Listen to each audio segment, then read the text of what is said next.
MP की starting से किया होगा ना आप लोगों ने सारे डाउट्स में।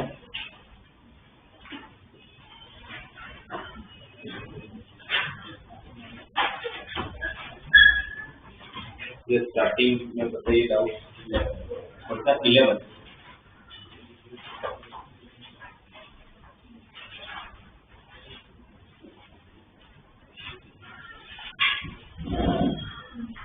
क्वेश्चन कौन सा कंसेप्ट है लग रहा है आप लोग को?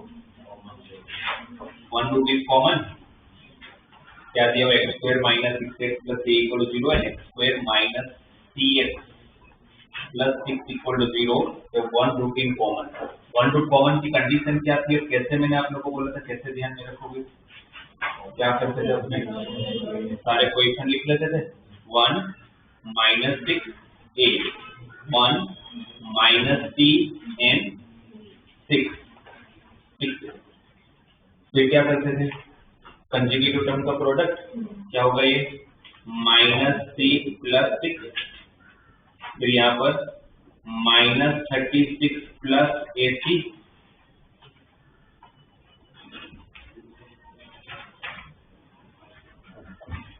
ये कंजुगेट हो गया। फिर इक्वल टू अल्टरनेट, अल्टरनेट क्या होगा? 6 माइनस a का होल स्क्वायर, करेक्ट, राइट। यहाँ पर आपके पास,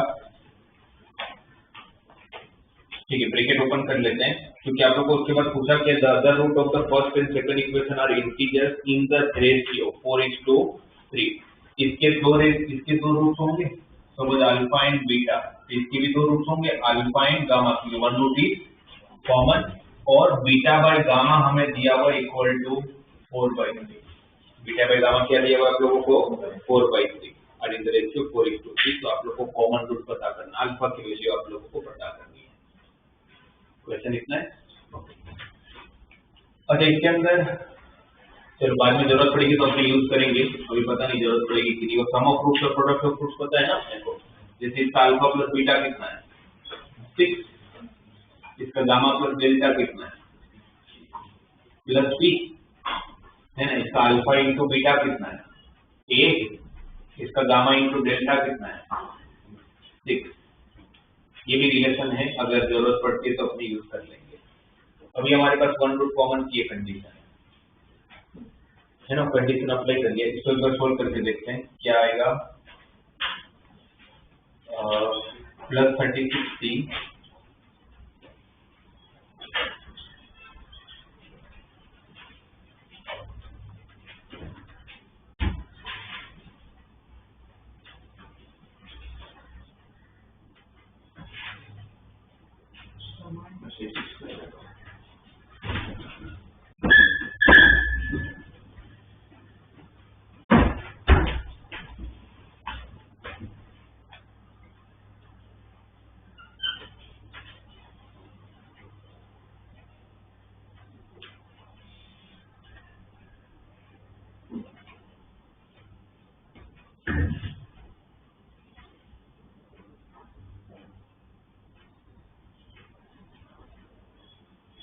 यहाँ पर किया है।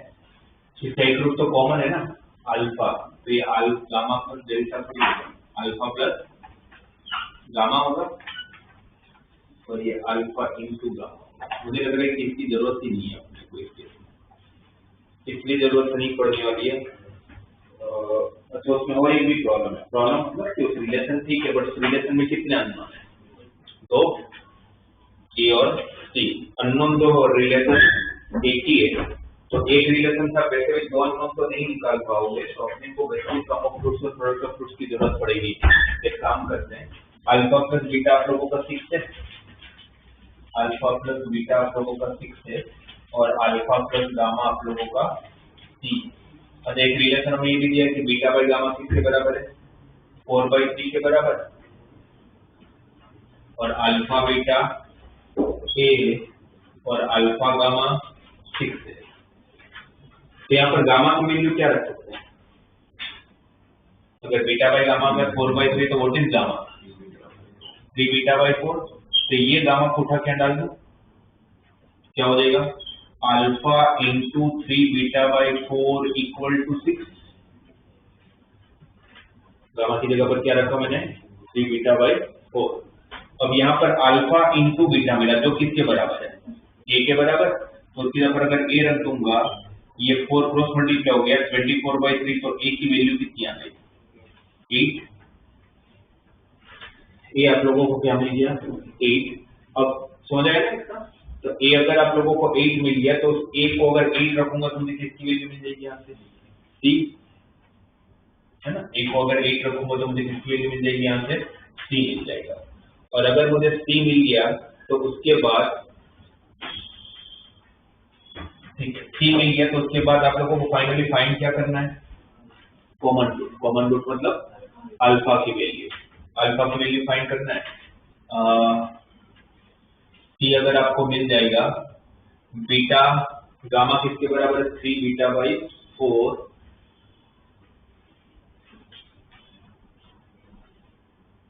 ठीक है। एक बार प्रूव करके देखते हैं, ए की वैल्यू इसमें डायरेक्ट प्रूव करता हूँ। ए की वैल्यू कितनी आ गई 8, तो क्या हो जाएगा यहाँ पर -c + 6 डिवाइड या प्लस 8c - 36 इक्वल टू 6 - 8 6 - 8 -2 का स्क्वायर 4। यहाँ से क्या कॉमन है 4 कॉमन ले सकते हैं, तो 4 कॉमन लोगे तो वो 4 और ये 4 कैंसिल, तो क्या बचेगा 6 - c इंटू 4 कॉमन ले लिया तो 2c - 9 equal to 1, bracket open करोगे तो 12c - 54 - 2c square plus 9c equal to 1। सबको अगर उस तरफ शिफ्ट करेंगे तो plus 2c square 12c plus 9c, 12c plus 9c है ना 21c, और माइनस 54 उस तरफ देगा तो 54 प्लस 1 55। एक क्वालिटी की इक्वेशन आया 2c square minus 21c plus 55, तो 2c square 55 into 2 110, 11 into 10 110, 2c square minus 10c minus 11c plus 55। इसके एलिमेंट मतलब roots 2c minus 11 and c minus 5, तो c को लेके दो पॉसिबिलिटी है 11/2 और c इक्वल टू 5। इसके अंदर एक चीज और दिया हुआ है, आप देखोगे तो the other roots of the first and second equations are integers in the ratio 4:3। इसके रूट्स जो है बाकी को किस में है इंटीजर्स में। अगर इंटीजर्स में अगर c की वैल्यू अगर प्लस 11/2 आया, अगर c की वैल्यू अगर प्लस 11/2 आ रहा है, क्योंकि आपको c के दो वैल्यू मिले तब कौन सी कंसीडर करें ये भी देखना पड़ेगा। तो अगर इंटीजर्स दे रखा है तो c को भी क्या होना पड़ता होगा इंटीजर से होना पड़ता होगा। तो c अगर इंटीजर होगा तो c की कौन सी वैल्यू लेके चलूंगा 5। ये अल्फा प्लस गामा किसके बराबर हो गया 5 के बराबर। ओके, अब मेरे पास इक्वेशन ही क्या बन गया, तो x² - 6x + 8 = 0, ये इक्वेशन आ गया। x² - 5x + 6 = 0 इक्वेशन आ गया। इसके दो रूट कौन से हैं 4 and 2, और इसके रूट्स कौन से हैं 3 और 2। तो कॉमन रूट कौन है ये आपको फाइंड करना है। तो ठीक है,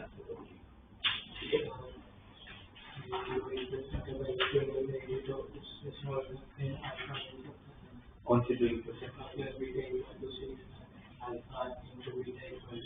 अल्फा बीटा इक्वल टू यहाँ पर 8 डाल के अगर इन दोनों को सोल्व कर लो, ए की वैल्यू अगर आप 8 डाल दोगे तो आपको उसकी इक्वेशन फिर तो होगा कि मुझे अल्फा बीटा मिल रहा था तो उसको नहीं भी सोल्व करना था।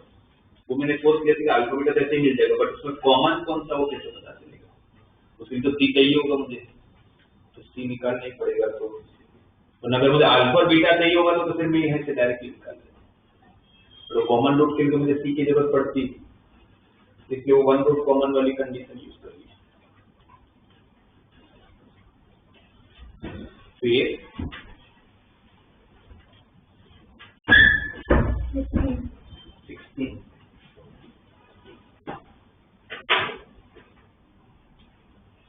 वो जो x minus greatest integer of x है वो कौन सा फंक्शन बोलते हैं उसको,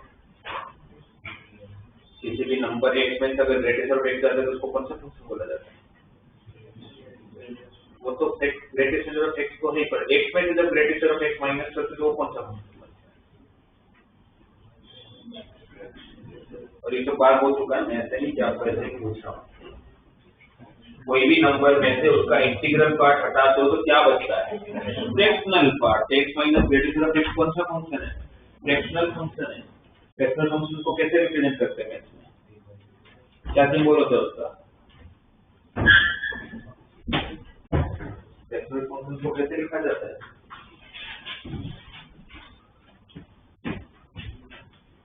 तो आप लोगों को सबसे पहले तो ये सब तो पता होना चाहिए ना। आपको जितने भी पीसवाइज फंक्शन है अपने साथ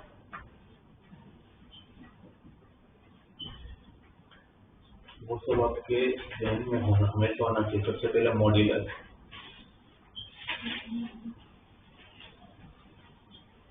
ये फंक्शन के टाइम पर सब बताया मैंने। मॉड्यूलस क्या करता है?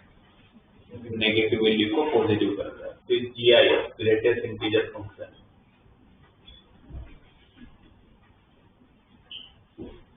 ग्रेटेस्ट इंटीजर फंक्शन का symbol close bracket of x.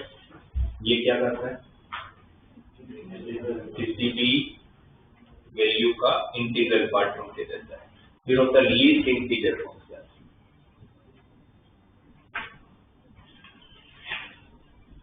Least integer function उसका सिंबल ऐसा होता है, पूरा ब्रैकेट नहीं होता, इस तरह से। Least integer, greatest integer function indirectly क्या करता है? जो भी नंबर होता है उससे इमीडिएटली छोटा इंटीजर आपको आंसर देता है। जब 2.34 होगा तो उसका जीआईएफ कितना? 2। 5.67 होगा तो उसका जीआईएफ कितना? 5। तो लीस्ट इंटीजर फंक्शन उससे इमीडिएटली बड़ी वैल्यू 2.34 का लीस्ट इंटीजर फंक्शन 3। 5.67 होगा तो 6। माइनस 3.47 होगा तो -3। -3.47 से बड़ा इंटीजर कौन है? -3, राइट। तो ये फंक्शन। फिर फ्रैक्शनल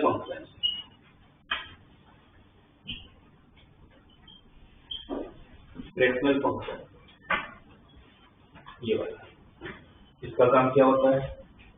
कोई भी वैल्यू का फ्रैक्शनल पार्ट ढूंढ के देता है। 2.67 का फ्रैक्शनल पार्ट 0.67। ये 0.67 कैसा है? 2.67 में से आपने क्या माइनस किया? 2 माइनस के अंदर 2 कौन है? 2.67 का ग्रेटेस्ट इंटीजर फंक्शन ही तो है। तो फ्रैक्शनल पार्ट ऑफ x किसके इक्वल होता है? x minus greatest integer of x के बराबर। ठीक है। तो फ्रैक्शनल फंक्शन का रेंज क्या होगा? कोई पूछे तो क्या बोलोगे? 0 से 1, जिसमें 0 इंक्लूड होगा या नहीं होगा? किसी का फ्रैक्शनल पार्ट 0 होता है? होता ही ना भाई, हर इंटीजर का फ्रैक्शनल पार्ट 0 होता है, 1 नहीं होता है। 5 का फ्रैक्शनल पार्ट कितना? भाई 5 का फ्रैक्शनल पार्ट कितना? 0। जब फ्रैक्शनल पार्ट नहीं है तो क्या बोलोगे? 0। बट किसी का फ्रैक्शनल पार्ट 1 नहीं हो सकता, इसलिए इसका रेंज 0 से 1, जिसमें 0 इंक्लूड होगा बट 1 इंक्लूड नहीं होगा। फिर सिग्नम फंक्शन,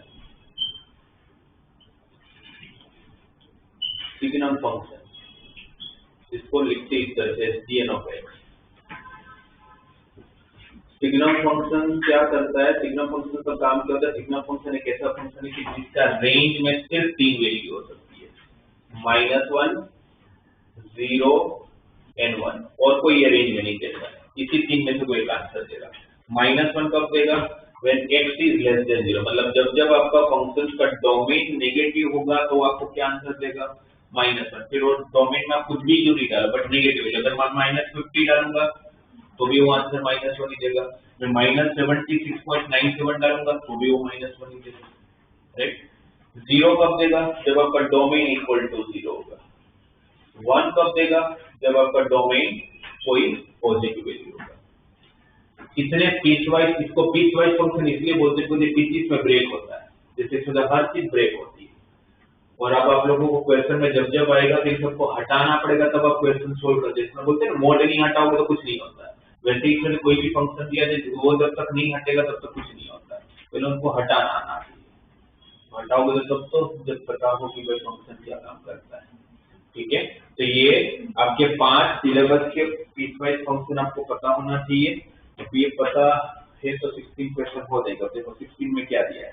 a एक रियल वैल्यू है, right. x minus greatest of x को मैं फ्रैक्शनल पार्ट ऑफ x लिख लेता हूँ, तो क्या हो जाएगा -3 फ्रैक्शनल पार्ट ऑफ x का square plus twice of fractional part of x plus x square equal to 0। If a belongs to R and the equation has no integral solution, then all possible values of a lie in the interval. अगर इस equation का एक भी integral value नहीं है तो आपको पूछा गया कि a की रेंज क्या होगी। ये सॉल्यूशन किसका देगा? ये क्वाड्रेटिक इक्वेशन किसके टर्म में? फ्रैक्शनल पार्ट ऑफ x के टर्म में। तो वैल्यूज भी किसकी मिलेगी, मतलब सॉल्यूशन भी किसका होगा? फ्रैक्शनल पार्ट ऑफ x का मिलेगा। फ्रैक्शनल पार्ट ऑफ x का सॉल्यूशन क्या होता है? 0 से 1। मुझे पता है कि फ्रैक्शनल पार्ट ऑफ x का सॉल्यूशन मतलब रेंज क्या होता है? 0 से 1। अब क्वेश्चन में क्या देखिए, इस इक्वेशन का सॉल्यूशन इंटीजर वैल्यू नहीं है तो क्या नहीं होगा? इसमें पूरे में इंटीजर है कौन? 0। मतलब इनडायरेक्टली बोल दिया कि इसका सॉल्यूशन 0 नहीं है, इसका सॉल्यूशन 0 नहीं है। तो a की पॉसिबल रेंज क्या होगा? ये ढूंढना है क्वेश्चन, ये है ना, पढ़ोगे तो if this equation has no integral solution for all a belongs to R, then all possible values of a lie in the interval. तो a कौन सी रेंज में लाई करता है वो पता कर लेते हैं। नॉर्मल तरीके से अगर फ्रैक्शन जैसे इसके रूट्स फाइंड करना तो डिस्क्रिमिनेंट की हेल्प ही लेते हैं। -2 plus minus root of b square -4 into a into c divided by 2a।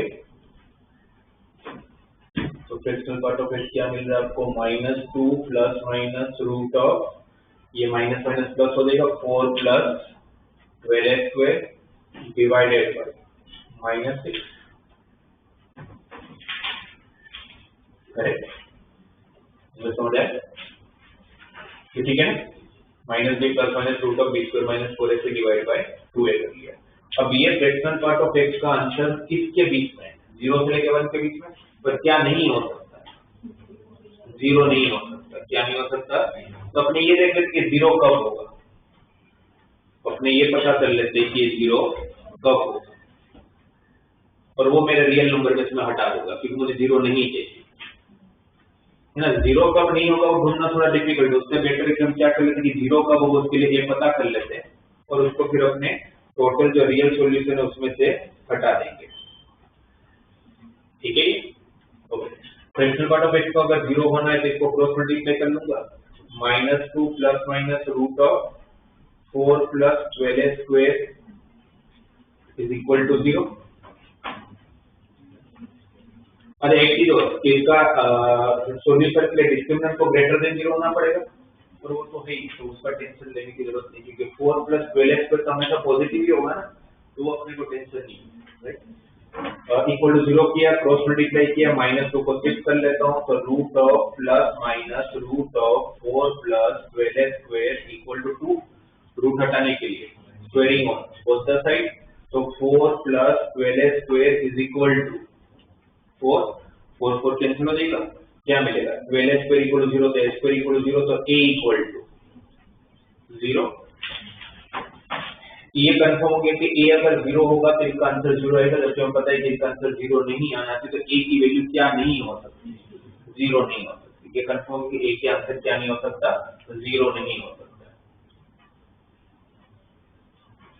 ये ठीक है, एक वैल्यू कौन सी नहीं होने वाली है? 0 नहीं होने वाली। अब ये fractional part of x equal to 0 लिया तब तो ठीक है, क्योंकि मुझे नहीं चाहिए, फिर ये भी तो लेना पड़ेगा कि -2 plus minus root of 4 plus 12x square divided by -6 किससे छोटा होगा? लेस देन 1 से भी छोटा होना चाहिए। ये तो कंसीडर करना पड़ेगा, फ्रैक्शनल पार्ट ऑफ x का आंसर कुछ भी थोड़ी हो सकता है, क्योंकि रेंज की हिसाब से 1 से छोटा ही होगा। लेस देन 1 लेते हैं, इसको क्रॉस मल्टीप्लाई करता हूँ, अच्छा क्रॉस मल्टीप्लाई करूंगा तो इनइक्वालिटी चेंज हो जाएगी क्योंकि नेगेटिव वैल्यू सब मल्टीप्लाई कर रहा हूँ, तो -2 plus minus root of 4 plus 12x square greater than -6। Minus को इस तरफ ले लेता हूँ, क्या हो जाएगा? Root of 4 plus 12x square greater than -4। ठीक है,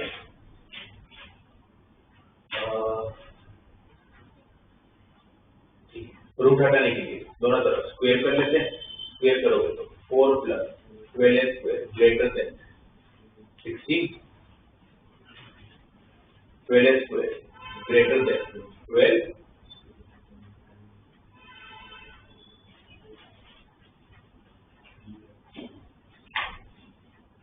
अच्छा यहाँ पर एक चीज और, मेरी मिस्टेक है इनइक्वालिटी में, ये किससे बड़ा है? Greater than -4। अच्छा किसी के रूट का आंसर हमेशा पॉजिटिव ही आता है, ये तो पक्की बात है, किसी भी रूट का आंसर हमेशा क्या आना है? पॉजिटिव। अब यहाँ पर अगर आप लोग -4 से बड़ी वैल्यू अगर बोल रहे हो तो फिर ये जाएगा कहाँ तक? ठीक है -4 से तो बड़ा है, या फिर ऐसा जैसा करते हैं तो कंफ्यूजन नहीं होगा। 0 से बड़ा, 1 से छोटा, -6 को यहाँ पर मल्टीप्लाई करूंगा तो इनइक्वालिटी चेंज,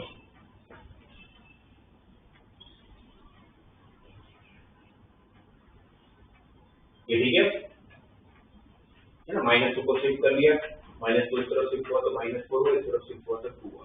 अब इस पूरे की रेंज किसके बीच में आ रही है? -4 से लेके 2 के बीच में, -4 से लेके 2 के बीच में। तो अगर आप लोग को a की वैल्यू को फाइंड करना होगा तो कैसे करेंगे? क्योंकि यहाँ पर आप लोगों के पास प्लस और माइनस है। अब अगर मैं स्क्वायर करता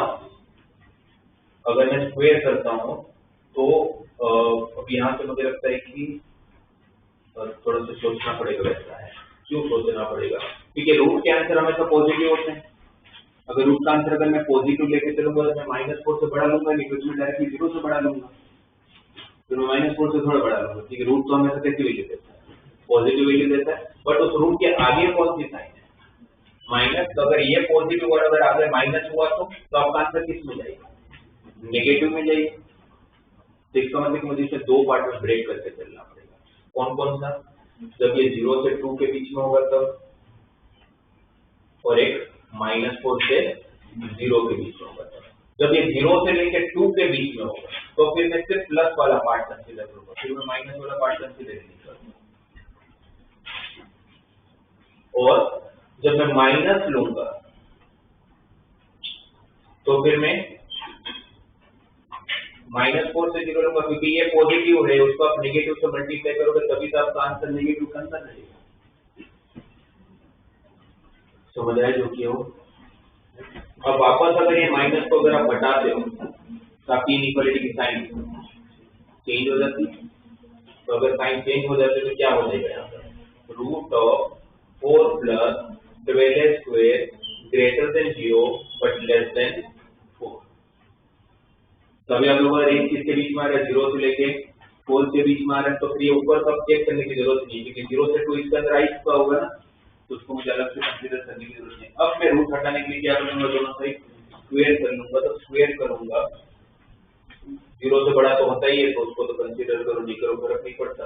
4 इस तरफ गया, 16 - 4 12 हुआ, 12 से कैंसिल किया तो x² लेस देन 1 हुआ। अगर x² 1 से छोटा है तो एक ही रेंज क्या होगी? -1 से 1। तो उस -1 से 1 में मैं क्या नहीं ले सकता? 0। तो मेरा आंसर क्या हो जाएगा? -1 से 0 यूनियन 0 से 1, जिसमें 0 को इंक्लूड नहीं करता है, तो डी आंसर होगा। ठीक है, तो इसमें फ्रैक्शनल पार्ट ऑफ x आएगा, तो उसका रेंज 0 से 1 है, वो आपको यूज करना पड़ेगा। उसके बाद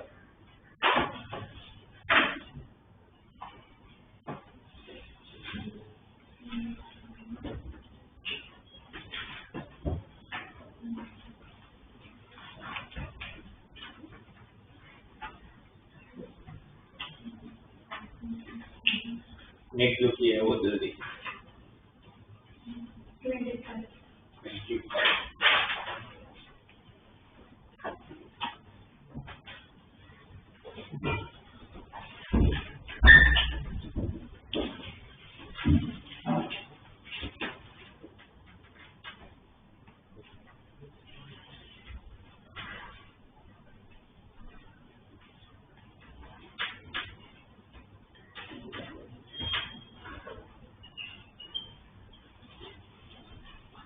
predefined is if m is chosen in the quadratic equation m square plus 1 into x square minus 3x plus m square plus 1 का whole square equal to 0.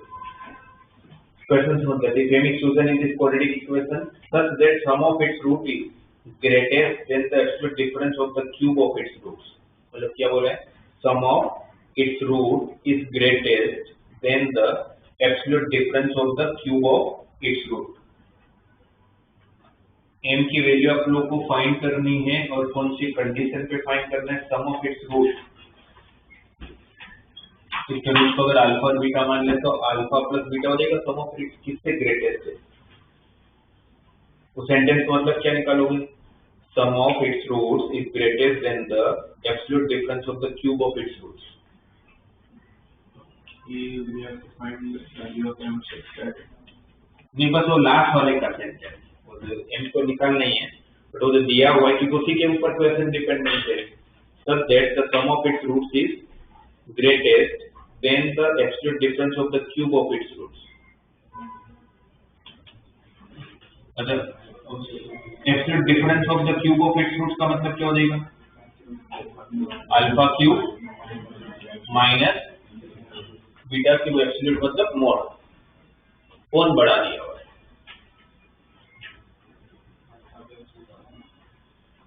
कौन बढ़ा है? इस अल्फा प्लस बीटा और absolute difference between the cube of the roots alpha cube minus beta cube में कैसे compare किया जाए? मतलब बीच में कौन सा सिंबल आएगा? कौन सा आएगा? Alpha sum of its root is greater than the greatest मतलब यहाँ पर ग्रेटर देन द होगा वैसे तो एक्चुअल वर्ड तो ये alpha plus beta greater than mode of alpha cube minus beta cube दिया हुआ. उसके लिए आपको m की वैल्यू पता करनी है. तो अल्फा प्लस बीटा किसके बराबर है? Minus b by a. तो अल्फा प्लस बीटा अगर माइनस बी बाई ए होगा तो क्या हो जाएगा? 3 upon m square plus 1 alpha cube minus beta cube alpha cube minus beta cube a minus b into a square plus a b plus b square. और आपके दो ही रिलेशन है. कौन कौन सा? Alpha plus beta equal to 3 by m square plus 1 and alpha into beta equal to 3 by m. इसको यहाँ पर यूज करना है. तो कैसे करोगे? अल्फा माइनस बीटा को क्या लिखोगे? Root of alpha plus beta का स्क्वायर माइनस 4 अल्फा बीटा. ठीक है. और यहाँ पर अल्फा प्लस बीटा का स्क्वायर माइनस 3 अल्फा बीटा. कैसे? अल्फा प्लस बीटा का स्क्वायर करूँ तो alpha square plus beta square plus 2 alpha beta sorry. और यहाँ पर हाँ इसका स्क्वायर करोगे तो अल्फा स्क्वायर आ जाएगा बीटा स्क्वायर आ जाएगा. मिडिल टर्म क्या बचेगा? Plus 2 alpha beta. पर आपके पास क्या प्लस अल्फा बीटा तो माइनस अल्फा बीटा. सारी वैल्यू है हमारे पास. पुट कर लेते हैं. तो पुट करोगे तो root of alpha plus beta का स्क्वायर तो 9 अपॉन m स्क्वायर प्लस 1 का whole square minus 4 times m square plus 1 into 9 upon m square plus 1 का whole square minus m square plus 1.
ऐसी वैल्यू लेनी है जिसमें अल्फा प्लस बीटा की सबसे बड़ी वैल्यू मिले। क्वेश्चन में ये है कि हमें m की ऐसी वैल्यू लेनी है जिसमें अल्फा प्लस बीटा की सबसे बड़ी वैल्यू। यहाँ पर तो subject sum of its roots is related to उसका then the absolute difference of the cube of its roots. तो TS ये ना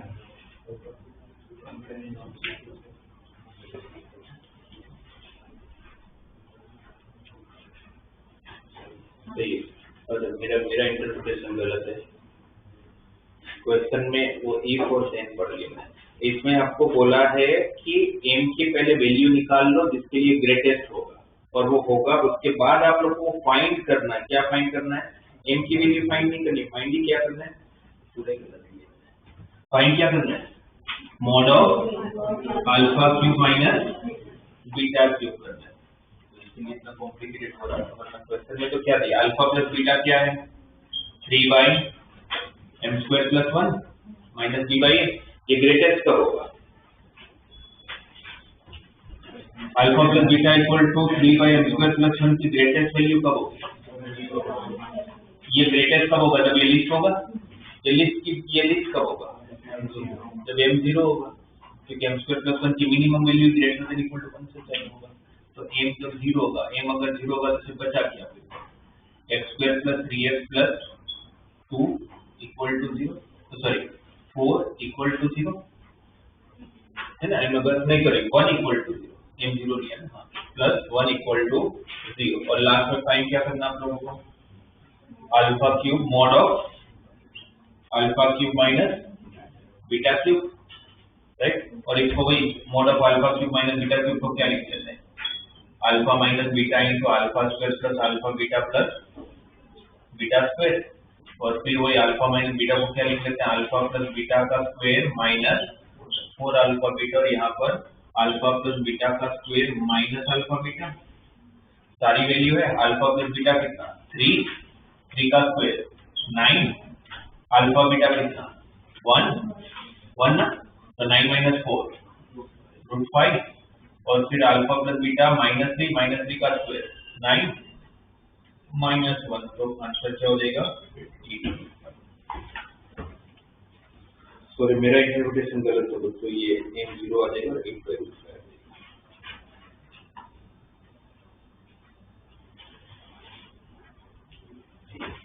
नेक्स्ट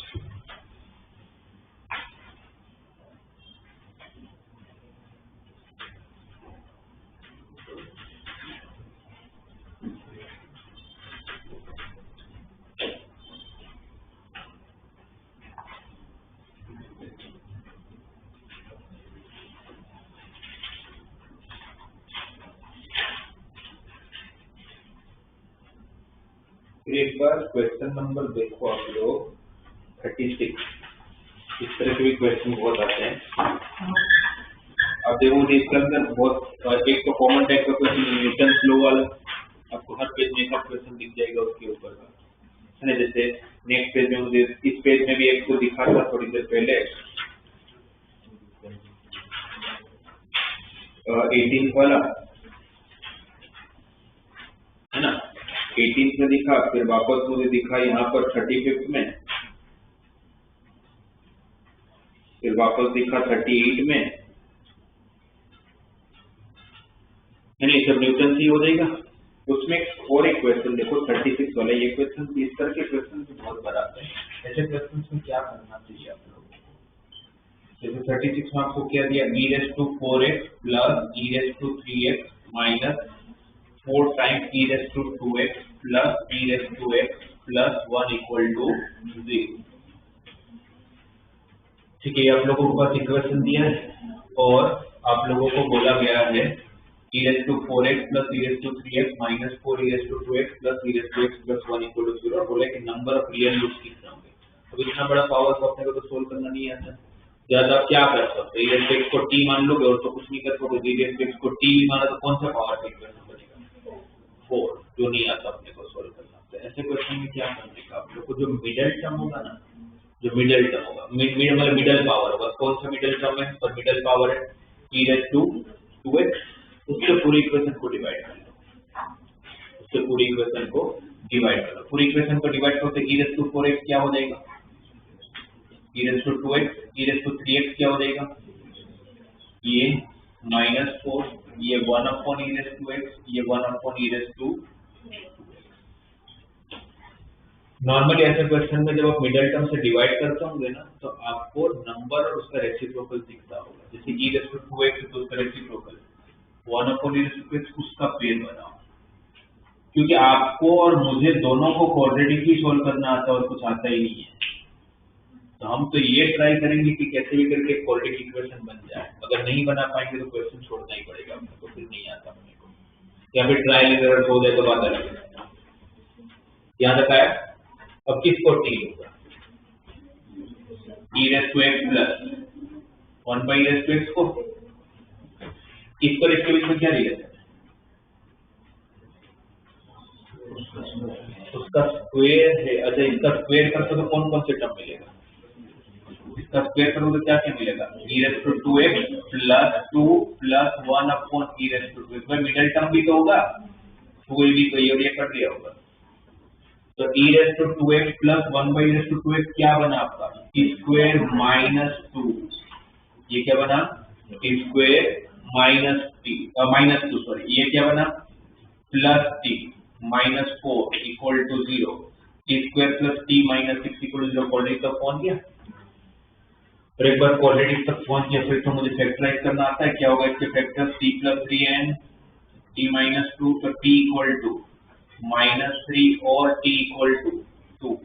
इस t की वैल्यू कौन सी पॉसिबल नहीं है, -3। क्यों, क्योंकि exponential term always give positive answer, तो ये हमेशा पॉजिटिव आंसर ही देगा। तो पॉजिटिव प्लस पॉजिटिव, और वैसे भी नंबर और उसका रेसिप्रोकल का एडिशन हमेशा किससे बड़ा होता है, कोई भी दुनिया का नंबर और उसका रेसिप्रोकल का एडिशन हमेशा किससे बड़ा होता है, 2 या 2 से बड़ा होता है, या तो फिर -2 या -2 से छोटा। तो कोई पूछे कैसे, m greater than equal to gm, है ना। तो ये नंबर और उसका रेसिप्रोकल है, और एक्सपोनेंशियल टर्म है तो नेगेटिव में तो जाएगा ना, ये हटा दो।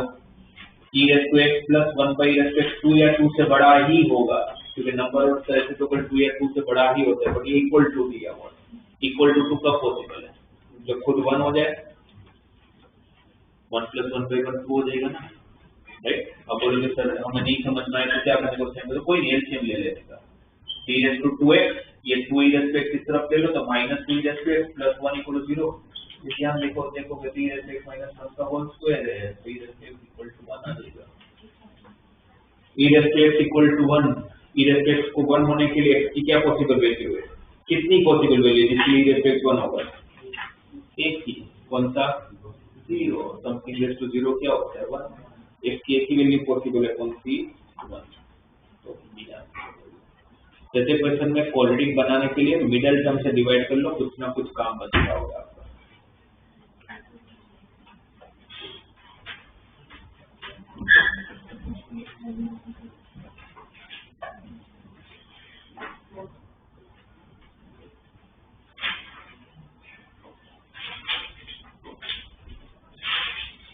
फिर देखो जो किया उसमें,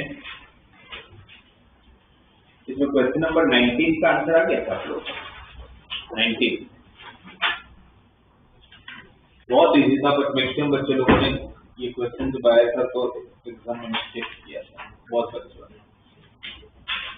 कैसे करोगे मुझे बताओ, वैसे तो बहुत सिंपल है।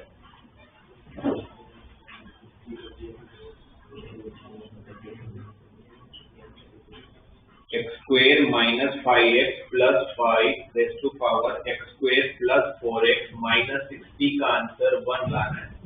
आपके हिसाब से इसका आंसर 1 किस तरह से आ सकता है, केस 1 हो फिर पावर कुछ भी हो, कोई फर्क नहीं पड़ता।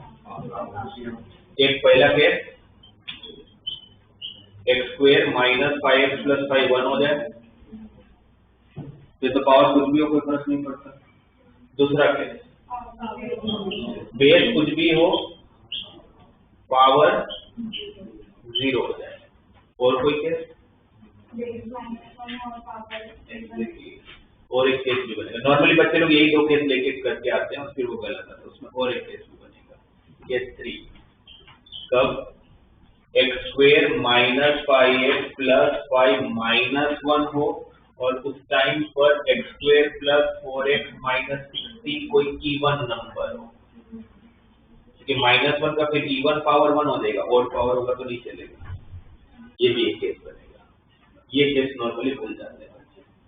अब अगर आप सोल्व करोगे एक्स स्क्वायर माइनस 5 1 को तरफ ले लेता हूँ, x square minus 5x plus 4 equal to 0, तो इसके दो फैक्टर कौन से हो जाएंगे 1 and 4। फिर x square plus 4x minus 60 0 कब होगा, इसके दो फैक्टर 10 और मतलब माइनस 10 और सॉरी प्लस 10 और माइनस 6,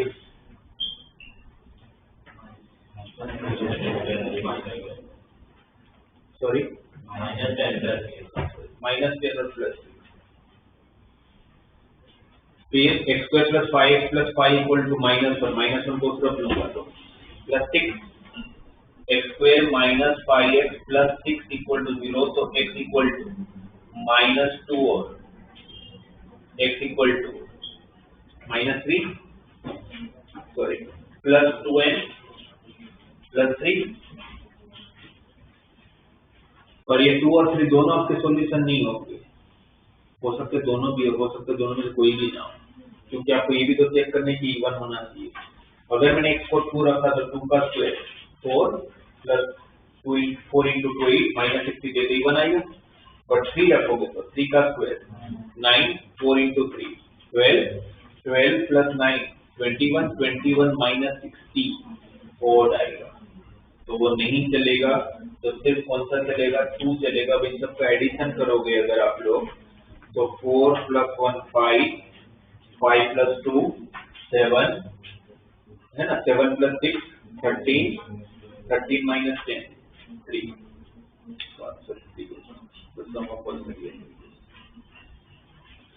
किस नंबर को लास्ट वाला केस मिस हो जाता है, फिर आप लोगों को 12 भी नहीं आया होगा।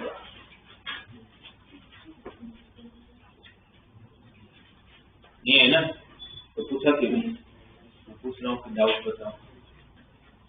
वो इसलिए नहीं होगा तो लगे आप लोगों को कंसेप्ट नहीं होता, क्योंकि पावर 7 आप सॉल्व कर नहीं सकते है ना। अच्छा, इसका डिफरेंशिएट करना था आप लोगों को, क्या होगा 7x6 plus 7t(x⁴) plus 48x² plus 30। अब यहाँ पर डिफरेंशिएट करने से जो आप लोगों का इक्वेशन आ रहा है, वैसे नहीं आप लोग 12th में एप्लीकेशन ऑफ डिफरेंशिएशन में डिटेल्स में पढ़ोगे, बट अभी क्वेश्चन आएगा मैं इसको बता देता हूँ। कोई भी फंक्शन, अच्छा स्ट्रिक्टली इंक्रीजिंग फंक्शन समझ लो, जैसे मैं अगर ग्राफ ड्रॉ करूँ, ये कौन सा ग्राफ है, इंक्रीजिंग का है डिक्रीजिंग का है। इंक्रीजिंग फंक्शन क्या होता है, दो में इंक्रीज करते हैं तो मतलब x की वैल्यू इंक्रीज करते जाऊंगा तो y की वैल्यू भी, तो ये इंक्रीजिंग फंक्शन है। और ये कैसा फंक्शन है, डिक्रीजिंग, स्ट्रिक्टली डिक्रीजिंग। ये कभी जैसे जैसे x को बढ़ाते जाओगे वैसे से आपका आंसर कम होता जाएगा। स्ट्रिक्टली इंक्रीजिंग है, ये स्ट्रिक्टली डिक्रीजिंग, करेक्ट। और अगर ऐसा कोई आता है तो ये ना तो ये इंक्रीज होता है ना तो ये डिक्रीज होता है, ये पार्शियल इंक्रीज हो रहा है, यहाँ तक इंक्रीज हुआ फिर डिक्रीज हो गया फिर वापस इंक्रीज हुआ फिर वापस डिक्रीज, चलता रहता है, राइट। अब ये वाला जो पार्ट है ना स्ट्रिक्टली इंक्रीजिंग, कोई भी फंक्शन स्ट्रिक्टली इंक्रीजिंग तब होगा जब उसका डिफरेंशिएशन ग्रेटर देन 0 होगा। किसी फंक्शन का डिफरेंशिएशन अगर ग्रेटर देन 0 है तो हमेशा स्ट्रिक्टली इंक्रीजिंग होता है, जिसका डिफरेंशिएशन लेस देन 0 हमें तो स्ट्रिक्टली डिक्रीजिंग होता है। बस अभी के लिए इतना ध्यान रखना, राइट। कोई भी फंक्शन का डिफरेंशिएशन करता हूँ और अगर मुझे पता चलता है इसका डिफरेंशिएशन का जो आंसर आ रहा है वो हमेशा पॉजिटिव होगा, कुछ भी कर लो तो ये हमेशा बढ़ेगा, ये कभी भी नीचे नहीं, एक बार ऊपर गया तो वापस नीचे नहीं आएगा। और किसी का डिफरेंशिएशन अगर हमेशा लेस देन 0 रहेगा वो हमेशा डिक्रीज होगा, वापस ऊपर नहीं जाएगा, ठीक है। तो फिर इस केस में क्या होगा, इस केस में यहाँ से यहाँ तक डिवाइडेड पॉजिटिव होगा फिर यहाँ से यहाँ तक वापस dy बाई dx नेगेटिव होगा, फिर वापस पॉजिटिव होगा, फिर वापस नेगेटिव होगा, पॉजिटिव नेगेटिव चलता रहेगा। अब ये वाला जो क्वेश्चन है, जैसे 12th क्वेश्चन है, अब 12th क्वेश्चन में मुझे पता है कि भाई x⁻7 हम लोग को सोल्व करना नहीं आता है, तो फिर वहां पर मैं एप्लीकेशन ऑफ डिफरेंशियल को यूज कर लूंगा। मैं अगर इसका डिफरेंशिएट करूं तो मुझे क्या मिल रहा है, 7x6 plus 70x4 plus 48x² plus 30।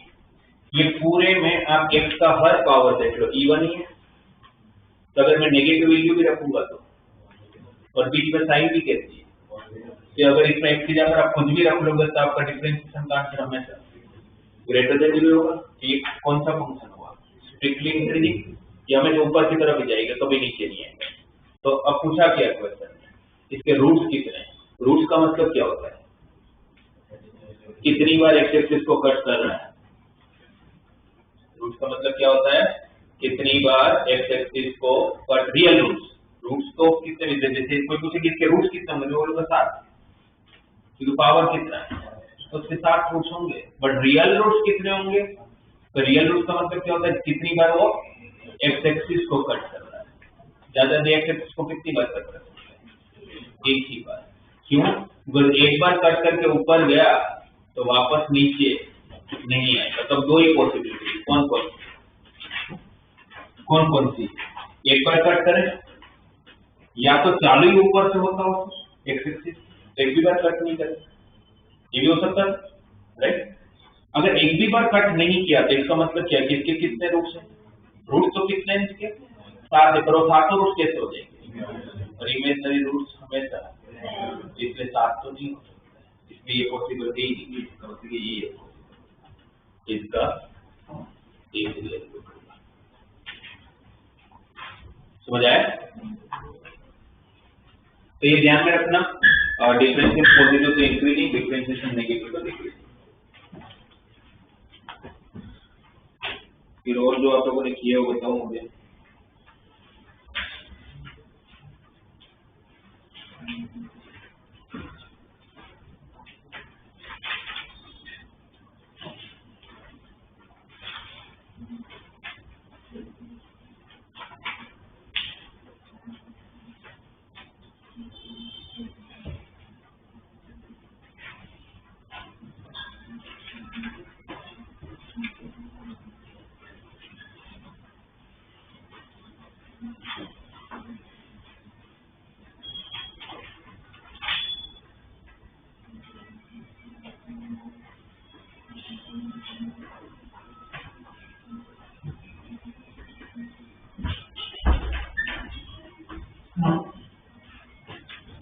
Question number 48 में क्या है,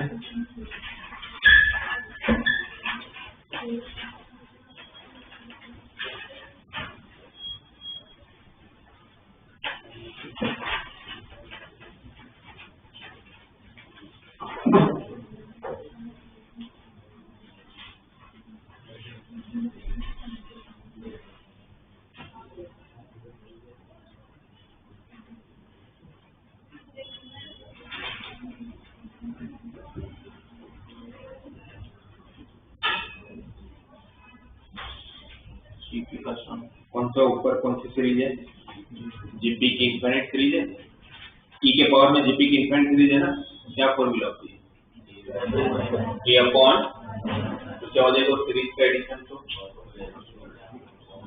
ए अपॉन, ए कौन है, और square theta upon 1 minus r, r कौन है, और स्क्वायर थीटा, तो cos square theta by 1 minus cos square theta sin square theta, cos square by sin square, cos square by sin square क्या हो जाएगा, cos स्क्वायर।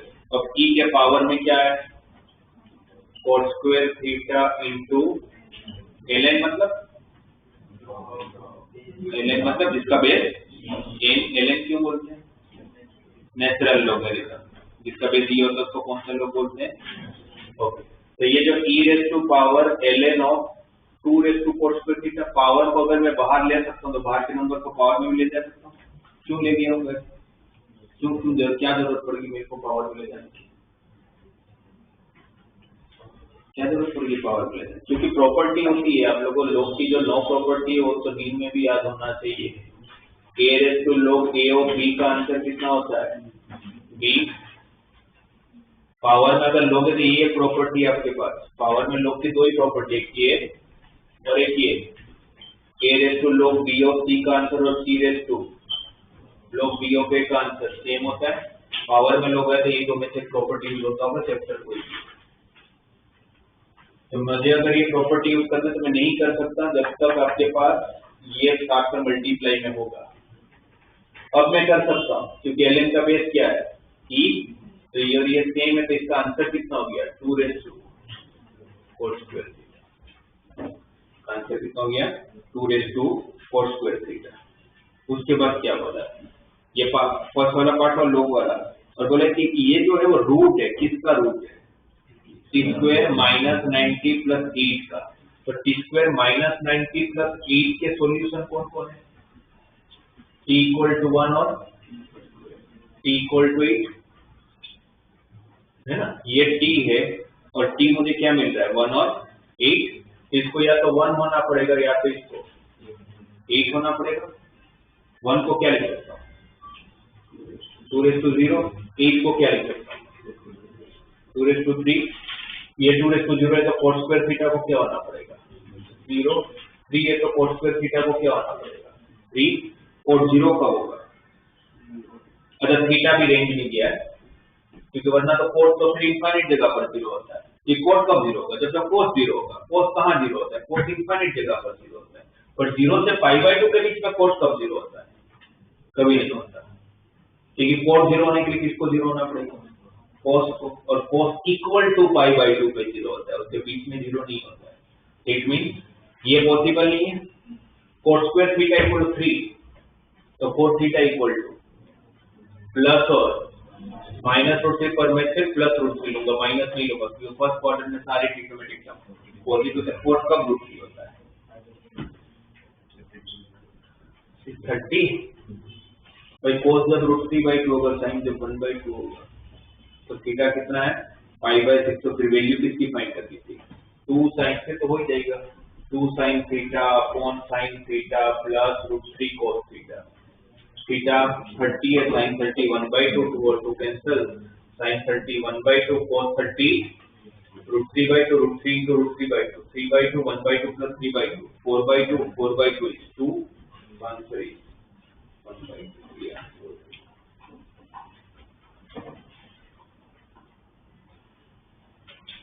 52 आप लोग छोड़ देना, वो एक्चुअली डिटर्मिनेंट का क्वेश्चन है, अभी आप लोग को समझ जाएगा। बस उसमें करेक्शन कर लो, नॉन ट्रायल सॉल्यूशन लिखे ना उसको नॉन ट्राइवियल कर लो। Trivial TRIVIAL non trivial solution तो मत करना, वो भी समझ जाएगा। और उसके बाद वाला मुझे बताओ कैसे करना। वापस लोग की प्रॉपर्टी लगाने के लिए कैसे लगाओगे 53 52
तो आप लोगों को समझ में आ रहा होगा कि क्वेश्चन सोल्व नहीं होगा जब तक कि लोग को में हटा नहीं लेते। कैसा हटाओ?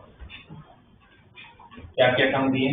3 raised to power root of log 3 of 5 और साथ में कौन सा है? 5 raised to power root of log 5 of 3। इसकी वैल्यू कैसे क्या होगी और इसकी वैल्यू क्या होगी?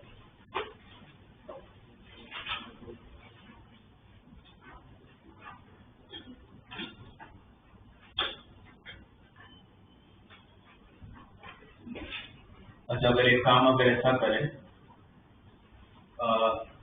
क्योंकि मुझे दोनों की वैल्यू नहीं आती, अगर मैं ये सोचूं कि मैं इसकी वैल्यू निकाल लूंगा तो बेवकूफी है। कैसे निकाल लूंगा? वैल्यू थोड़ी ना आती है अपनी निकाल, तो फिर इसमें कुछ ना कुछ प्रॉपर्टी यूज करना पड़ता है। अगर पावर में लोग आया तो मैंने जैसे बताया कि आपके पास ये ही दो प्रॉपर्टी है। अगर इस रास्ते पे अगर आपका दिमाग नहीं चलता है तो फिर काम नहीं होने वाला। उसमें भी डायरेक्टली तो नहीं चलेगा, बट हाँ मुझे एटलीस्ट पता होगा कि इसी में से कुछ लगना है, तो थोड़ा आइडिया तो लगते हैं कि अब क्या किया जाए। उन दोनों प्रॉपर्टी में से रूट देखिए, तो मेरा दिमाग चलेगा तो रूट कैसे हटाओ, है ना? रूट कैसे हटाओगे?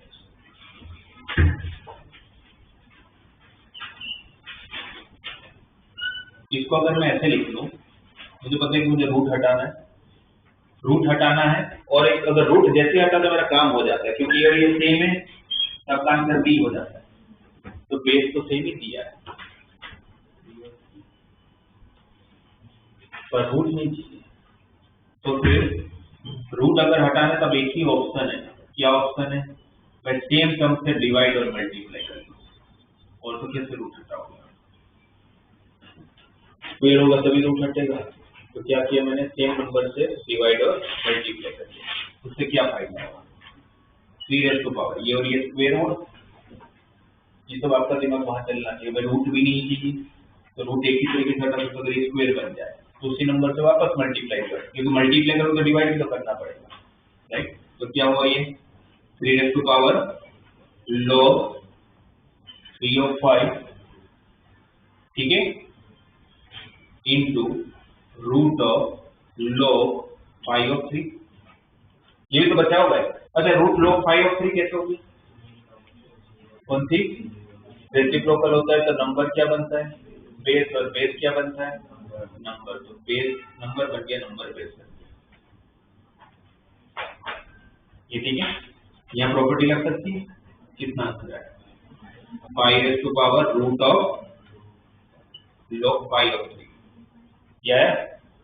तो ये भी तो वही है, इस करके ये और ये सेम आंसर दे रहे हैं, और बीच में क्या है? तो कट गया, तो बचा क्या वहां पर? एक्स स्क्वायर माइनस होता में मतलब 5x, ठीक है। अब बाजू में चले जाते हैं, बाजू में तो वही टेंशन है। तो बताओ मुझे, एक मैंने आपको हिंट दे दिया, अब मुझे बताओ 3 raised to power log 3 of 5 का पावर 1/3 दिया है, उसके बाजू में 5 raised to power log 5 of 3 का पावर 2/3 दिया है। क्या करूंगा यहाँ पर? यहाँ पर भी वही है, बेस और नंबर सेम है, पर ये 1/3 प्रॉब्लम कर रहा है। किससे मल्टीप्लाई डिवाइड करोगे? जैसे यहाँ रूट हटाने के लिए आपने सेम टर्म से डिवाइड मल्टीप्लाई किया, अगर क्यूबिक रूट है तो किससे मल्टीप्लाई डिवाइड करोगे? स्क्वायर से। log 3 of 5 के स्क्वायर से डिवाइड और log 3 of 5 के स्क्वायर से मल्टीप्लाई और डिवाइड। ये log 3 of 5 का क्यूब और 1/3 हट जाएगा, क्या बचेगा? 3 raised to power log 3 of 5, और यहाँ पर log 5 of 3 का पावर 2/3।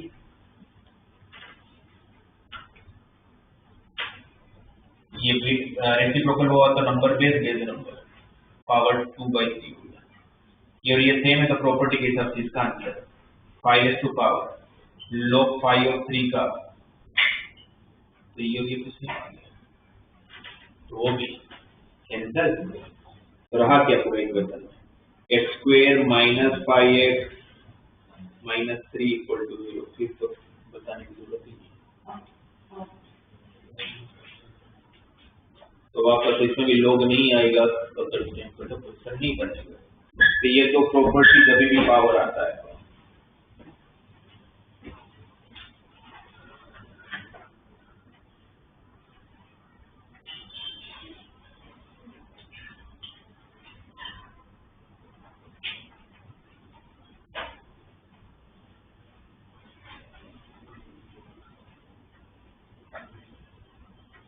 फिर 69 भी आप लोग छोड़ देना, क्योंकि वो भी उसके अंदर क्वाड्रेटिक के साथ मैट्रिसेस दिया हुआ है, तो मैट्रिसेस अभी नहीं कर पाओगे।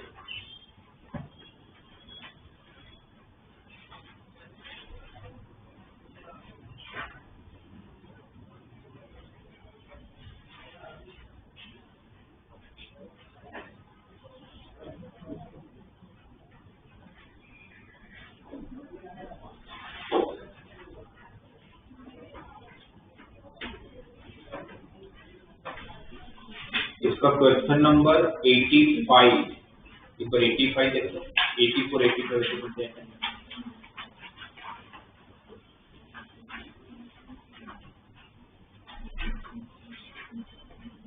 83 में क्या करोगे? पहले तो फर्स्ट स्टेप बता दो, किससे डिवाइड? e⁴x से डिवाइड, फिर जो मेथड बताया। तो इसका 84 और 85 कैसे करें? क्या इसमें वो न्यूटन लॉ लगता है, लग सकता है? लगेगा? लगेगा नहीं लगेगा? नहीं लगेगा।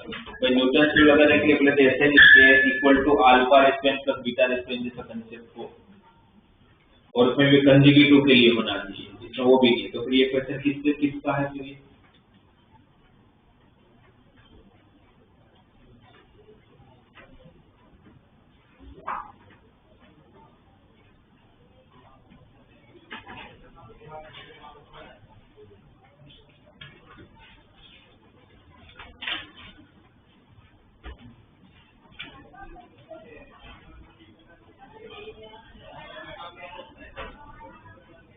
कैसे करें?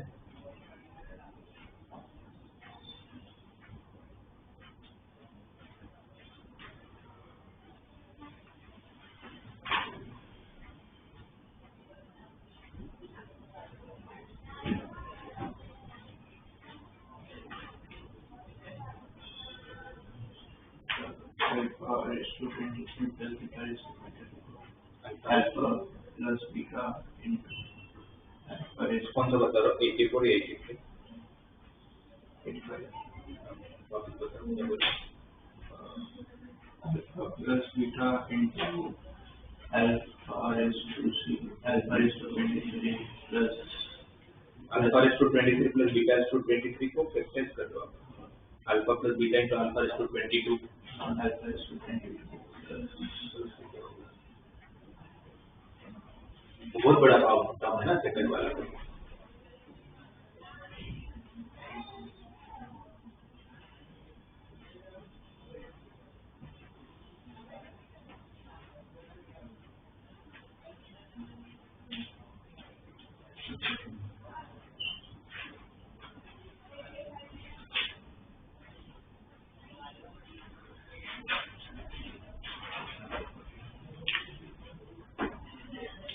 ऐसे तो क्या दिमाग चल रहा है?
कैसे होगा, या तो फिर न्यूटन फ्लो लगेगा, इतना बड़ा पावर होगा तो, और अगर न्यूटन फ्लो नहीं लगा तो फिर ये क्वेश्चन फिर कॉम्प्लेक्स हो जाता है, फिर डी मूवर्स लगेगी। इसके roots x square plus root 6x plus root 3 plus 3 को जोड़ो, इसके अगर रूट्स निकालोगे तो minus b plus minus root of b square minus 4ac, 6 minus 12 हो जाएगा रूट के अंदर, माइनस 6 को क्या लिखोगे, प्लस माइनस रूट 6 है divide by 2a, correct. Minus, अच्छा इसको अगर आप डिवाइड करोगे तो माइनस रूट 6/2 क्या लिख सकते हो, माइनस रूट 6/2 को लिखना होगा तो minus root of 3/2 plus minus root of 3/2 है, और 2 को रूट के अंदर लूंगा तो 4 होके जाएगा ना, ये ठीक है, राइट। अब आप लोगों का एक रूट, इस दोनों में से कोई भी एक रूट ले लो, माइनस रूट 3/2 प्लस लोगे तो भी ठीक है, माइनस रूट 3/2 माइनस लोगे तो भी ठीक है, कोई भी एक लेके चलो, ले लेता। तो फिर अब आगे क्या करते थे, ये कॉम्प्लेक्स का क्वेश्चन हो गया, इतना बड़ा पावर तो किस में कन्वर्ट कर लेते थे, पोलर फॉर्म में, डी मूवर्स अगर मुझे लगाना तो किस में कन्वर्ट करूंगा, पोलर फॉर्म में कन्वर्ट करने के लिए मॉड चाहिए होगा, इसका मॉड, नेक्स्ट का मॉड, इसका स्क्वायर प्लस इसका स्क्वायर, तो 3/2 प्लस 3/2 रूट 3 हो जाएगा, मॉड कितना हो गया, रूट 3। कौन सा quadrant, x negative y positive, second में पहले थीटा मिलता है या अल्फा मिलता है, कितना होगा अल्फा, b/a है तो tan अल्फा b/a तो 1 ही हो गया, तो 45 हो गया।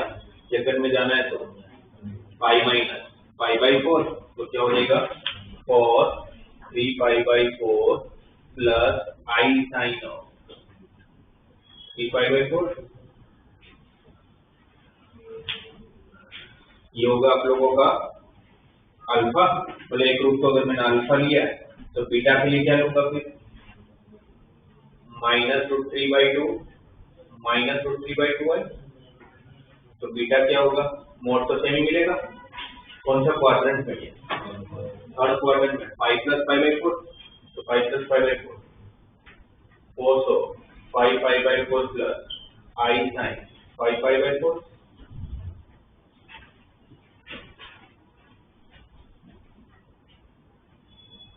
ठीक है। ओके, अब क्वेश्चन में पुट करते जाएंगे, अल्फा रेस टू 23 प्लस, अच्छा सपने से alpha raise to 23 plus beta raise to 23, तो रूट 3 का पावर 23 तो कॉमन निकल जाएगा, तो रूट 3 का पावर 23 कॉमन ले लेता हूँ, रूट 3 का पावर 23। अब जब वो पावर अंदर लोगे, कौन सा पावर, तो 23 वाला, यहाँ पर भी 23 मल्टीप्लाई में आएगा, यहाँ पर भी 23 मल्टीप्लाई में आएगा, सही है, राइट। अच्छा यहाँ पर cos 3π/4, काम खत्म हो गया, बस एक मिनट, cos ऑफ 3π/4, तो cos ऑफ 3π/4 की वैल्यू कितनी हो जाएगी, π माइनस π/4, तो होने के वाले आप लोग cos ऑफ 3π/4 आएगा यहाँ पर, उसके साथ क्या मल्टीप्लाई कर रहा हूँ, 23, तो मैं cos 3π/4 को थोड़ा सिंप्लीफाई करने का 23 अंदर लेता हूँ, थोड़ी इजी हो जाएगी इसके। cos 3π/4 को क्या लिख सकते हो, π माइनस π/4, तो cos ऑफ, अच्छा पर अगर वो लिखोगे तो फिर प्रॉब्लम ये है कि 23 अंदर लेके नहीं जा पाओगे, क्यों नहीं लेके जा पाओगे, क्योंकि पोलर फॉर्म नहीं रहेगा, π माइनस π/4 करते सेकंड क्वाड्रेंट आएगा और सेकंड क्वाड्रेंट में cos, तो फिर माइनस आके आ जाएगा, तो पोलर फॉर्म में काम नहीं होगा, तो नहीं कर पाएंगे। पहले 23 अंदर ले लेते हैं, 23 अंदर लोगे तो 23 into 3π/4 plus i sin of 23 into 3π/4, और यहाँ पर भी 23 अंदर जाएगा,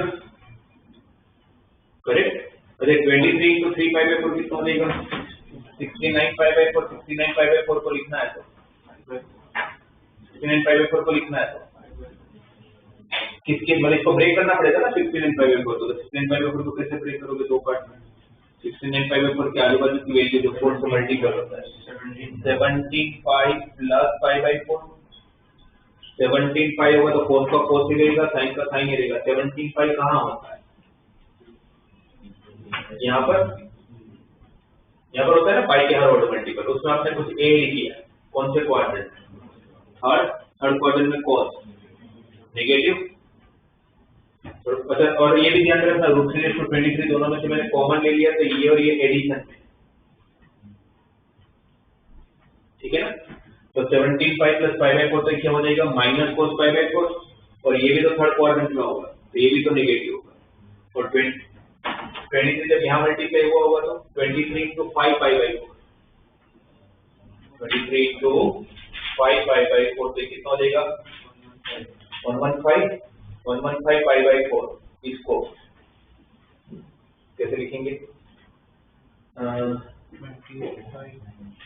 28 pi या तो 27 pi प्लस 5/4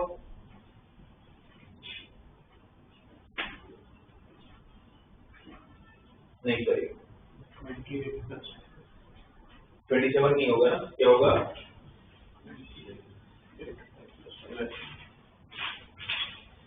28 भी नहीं,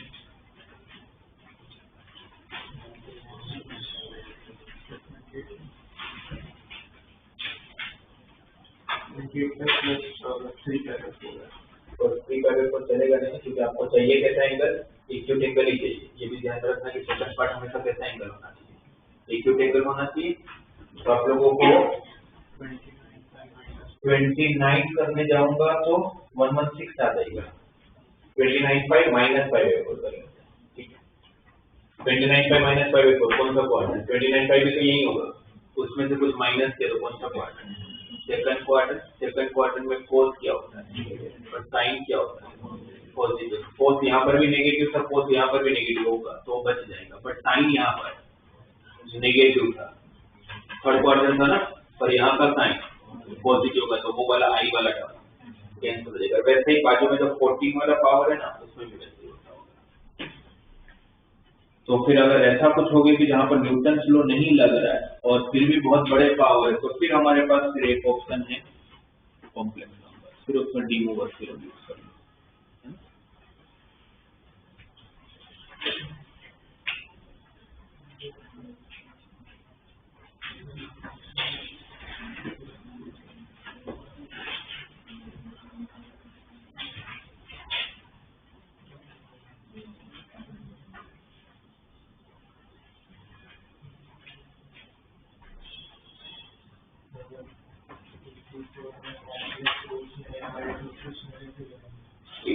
में कॉम्प्लेक्स रूट्स नहीं आ रहे हैं।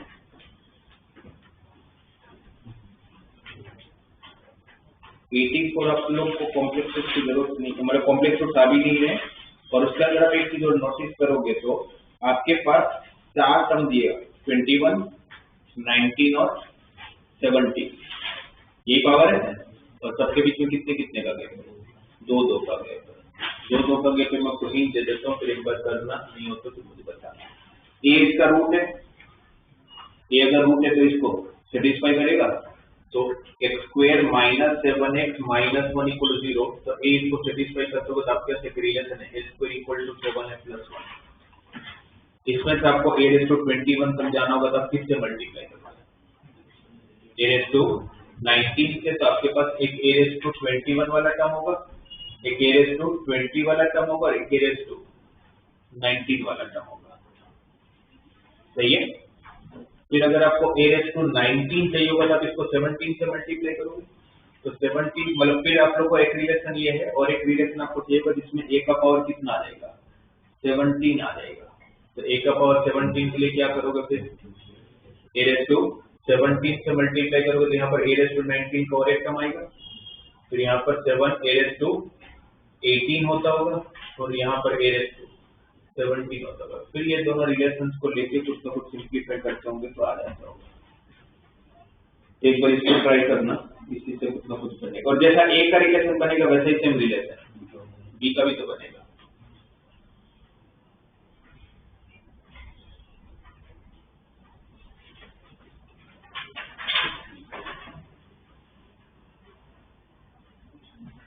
फिर पीछे दिख रहा हूँ तो थोड़े लोकेशन ऑफ रूट्स के क्वेश्चन हैं,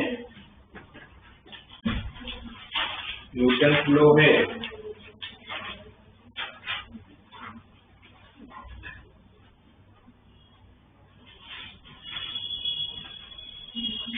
फिर वो मोड के भी बहुत सारे क्वेश्चन दिख रहे हैं। मोड वाले क्वेश्चन में तो क्या करते हैं, सबसे पहले मोड हटाते हैं। मोड कहाँ हटता है, यहाँ पर वो ब्रेक होता है। पर जब केसेस बनाओगे तो फिर क्या ध्यान रखना है,